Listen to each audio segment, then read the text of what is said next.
back to the trusty crockpot again today. Yesterday I had the video I shot of the chicken dinner that I made in here. It was 4 split chicken breasts, and then over the top of that I had various vegetables that I allowed to cook into it, and it cooked for a good portion of yesterday.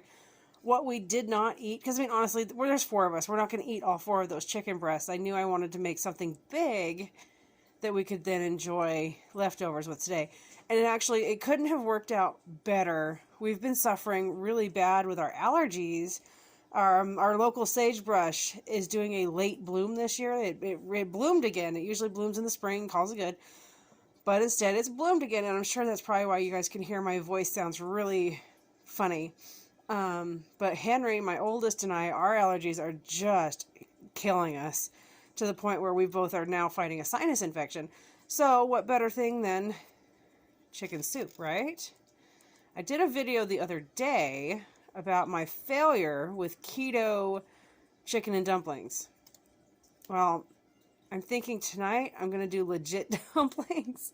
I'm gonna yank out the cookbook, and you guys are gonna get firsthand an amazing recipe passed down in my family. It's over 100 years old. I'm gonna share that with you guys tonight. I'm gonna share that recipe for chicken and dumplings, the best dumplings you're ever gonna have. So I'm gonna let this simmer in the crock pot, and I'm gonna add some various vegetables to it, and then tonight is when I will add the dumplings right before we eat it. But I'm gonna get the vegetables in there now so that they can get cooked in there and the goodness of those vegetables can infuse with the chicken. The recipe I'm gonna be sharing with you guys today for dumplings comes from our family cookbook, Sagebrush Memories. It's dedicated, so that lady right there in that cook wagon is my great grandma. It's her and her husband.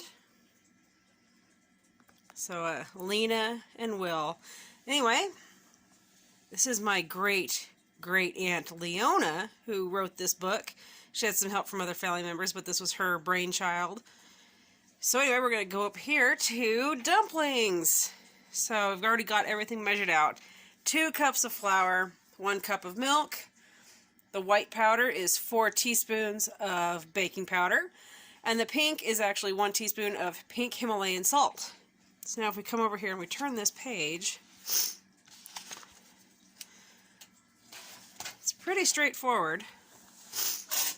You're going to mix the dry ingredients, add the milk, mix well, drop by spoonfuls into boiling broth, cover and cook for 10 minutes. Dumplings are good with boiled chicken, on top of stew, or even cooked on top of chili beans. Good one-pot meals. Now, one thing I haven't done yet is chili beans. That's going to be something I've got to try. But so come on over here. See the crock pot? I've got it at a boil. So it's going to be perfect. Where I know, right? Who does it in a crock pot? Well, I'm going to try it in a crock pot. So let's get those dry ingredients over here. Excuse my sniffles. Like I said, my cough. I apologize. Anyway, allergies are just about to kill me. We have a late bloom of our sagebrush this year, and usually I have to suffer in the spring with the sagebrush, not as in the fall as well. Usually in the fall, though, I sound like this pretty much through spring because I'm allergic to wood smoke, and a lot of people heat with wood. So anyway, I've got those dry ingredients in there, and I'm going to mix it. What's easier to mix with, though, instead of a fork, is a whisk.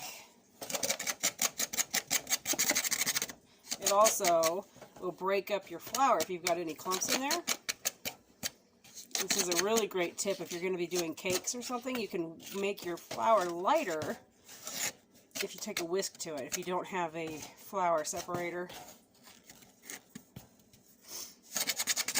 Or whatever you want to call it. I know they've got different names. Alright, and we're going to add our milk.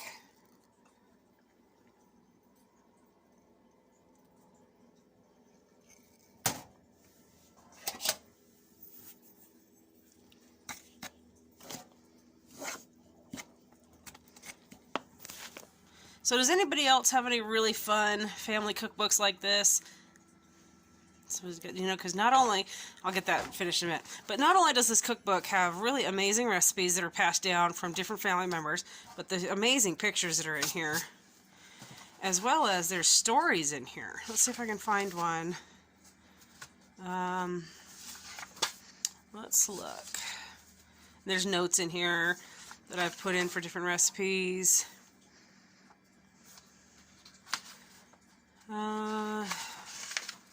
Let's see. Now that I'm looking, I should have marked one. Those are some of our family cabins and stuff.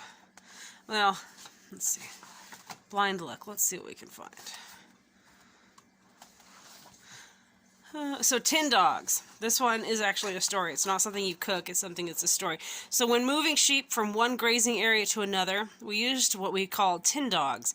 These were made by taking tin milk cans, peeling off the paper, and poking a hole in each end with a nail. Then a telephone wire was run through the holes. How many cans used was according to how big a dog you wanted. We usually use 6 to 8 cans. The wire, after putting the cans on, was wired in a circle so that the cans would not come off. When you walked behind the sheep, the tin dogs were thrown in the middle of the band, scaring them and making them run. By the end of the day, you would have a terrible beat-up looking dog. This saved a lot of steps for your real sheepdog. Nothing was more heartbreaking to a sheep herder than a sore-footed dog. So, anyway, I love these old stories that are in this book. So, I'm going to get this mixed real quick. Next time you see it, I'm going to be dropping it into the crock pot. Alright, now we're just going to take and drop our dumplings, little spoonfuls at a time, right on in there. And it'll cook. Now, if it was in a pot, it cooks a little bit faster. Like in here, it'll probably take more than the 10 minutes. I'm not sure how long it would cook in the pot of beans or chili. I haven't done that yet, but I'm definitely going to have to try it now. I don't know how come I've read that. I don't know how many times I've made this and never thought to do it. But you see, okay, so you see how they're starting to float?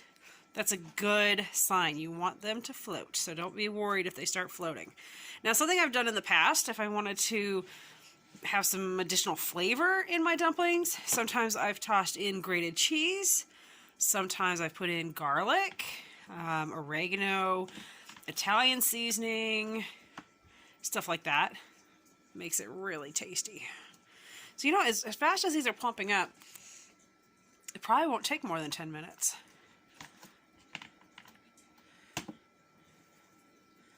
I don't know, we'll see. I've never done it in a crock pot before. I've always done it just in a regular pot.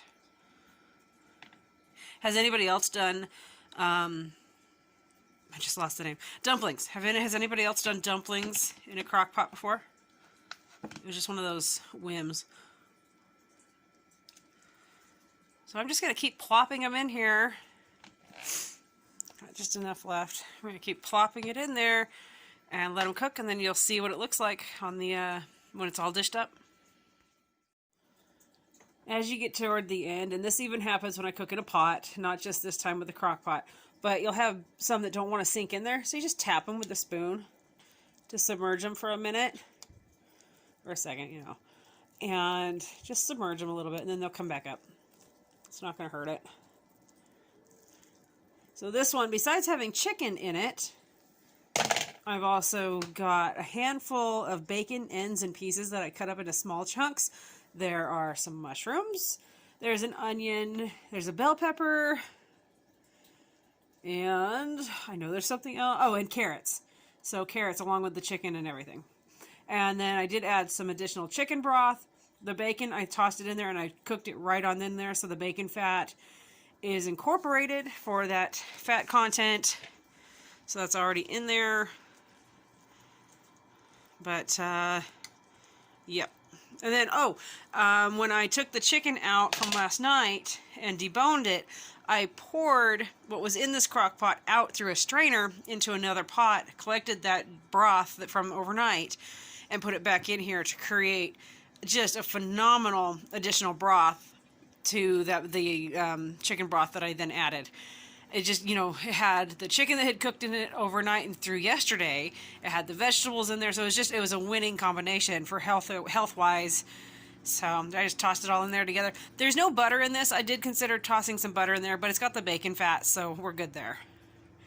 All right, so we're starting to get back to a boil. You can see the edges, and we're just going to let it heat back up, and then we'll be dishing it up. I am going to put the lid back on it. There we go. Now we wait a little while and then we can dish up. I would say that the dumplings are cooking. Look how much they've puffed up. It works in a crock pot. Yay! I want to show you guys something. They will mass up. See how it's like becomes a mass? Even the teenager had to come over here and look. He was curious too. So that's totally normal. They do that. Just pop into it just like that when you want to dish it up. And then you see here how it kind of looks like regular bread on the inside. That's what you want.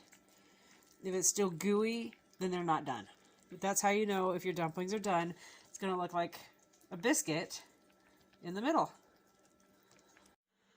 And there you've got it. One bowl of dumplings with chicken, bacon, and various vegetables.